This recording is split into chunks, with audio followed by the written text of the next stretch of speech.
Did you know there are secret manuals everyone operates by? You have them, I have them, and you're probably listed in someone else's manual too.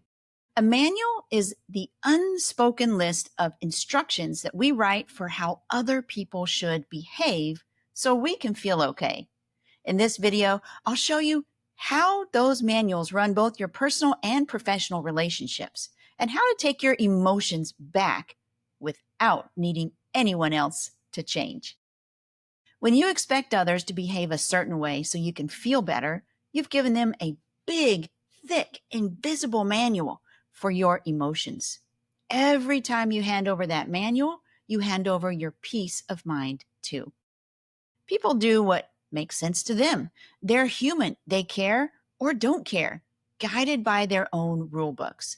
When you start seeing how much emotional energy lives inside your manuals for other people, you can begin to take it back. Let's first take a look at how to recognize these manuals to begin with. You're waiting for a friend who's late again. You've checked your phone 3 times and the thought shows up, they should have texted. Or you're in a meeting and you share an idea and someone skips right on past it. Your mind says, they didn't even care about my idea.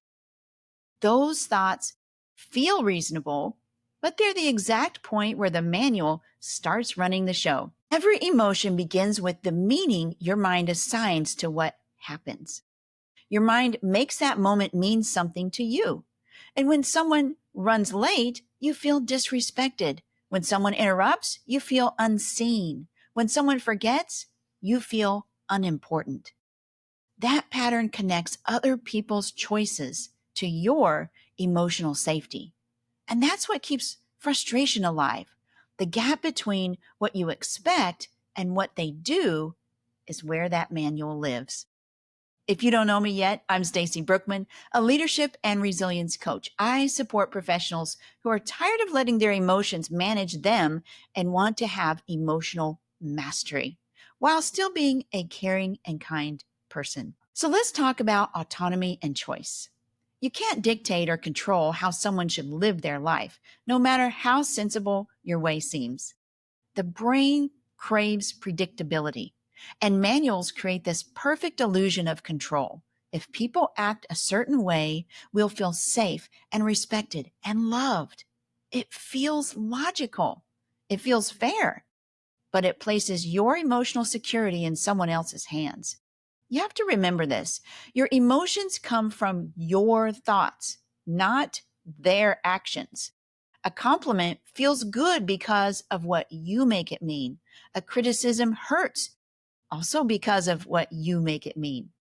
The interpretation, not the event, creates the feeling. And once you see that, you have a choice. You decide what meaning to assign, what emotion to allow, and what action to take. The situation can stay exactly the same, but you regain your authority. Emotional leadership and mastery begins when you take this seriously. You stop outsourcing your peace. You stop waiting for anyone else to change in order to fix how you feel. Now, let's unpack how this plays out in low and high stakes situations. For instance, let's take the example where you're at a cafe waiting for a friend who's 20 minutes late. The food's cooling and your mind's heating up. They should care about my time, you think.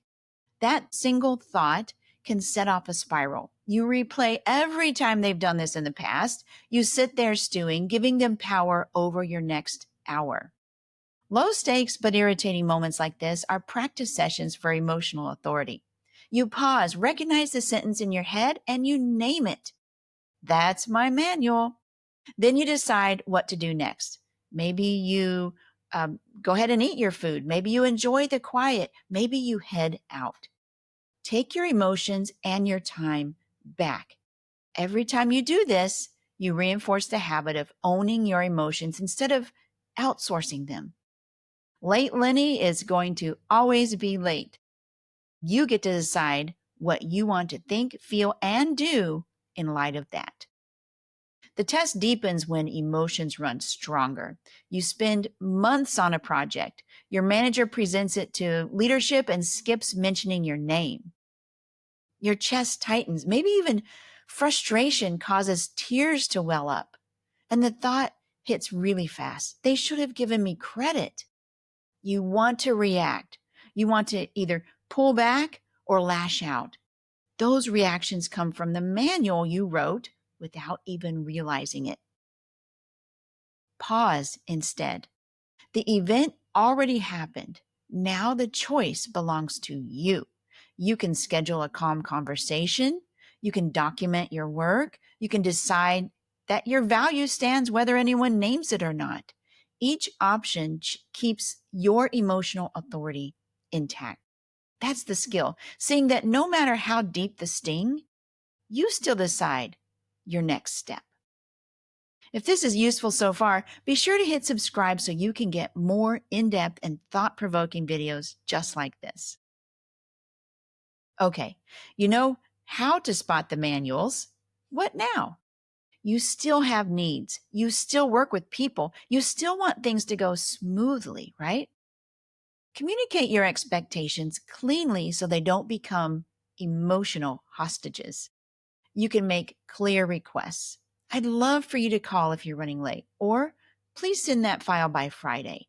Then you let them decide. And hint, they're going to anyway. You can also set boundaries. If meetings start late, I'll leave on time.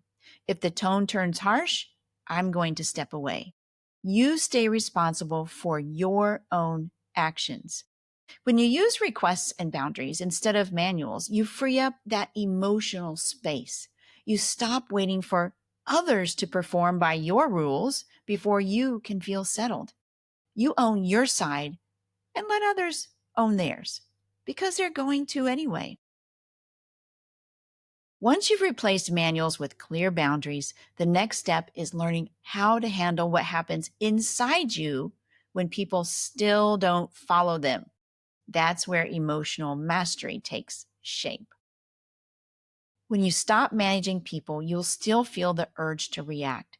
The brain loves old habits. It wants to fix, to defend, or justify. Emotional mastery begins when you stop following that urge. When something triggers you, ask, "Oof, who do I want to be right now?" That question brings your attention back to yourself, and you decide how to respond before emotion decides for you. You can be calm, firm, patient, or direct.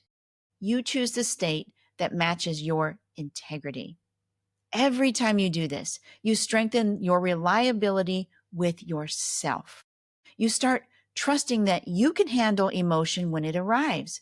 That's mastery, the ability to manage your internal world even when the external one misbehaves. You know, most people spend years waiting for others to act better before they can feel better.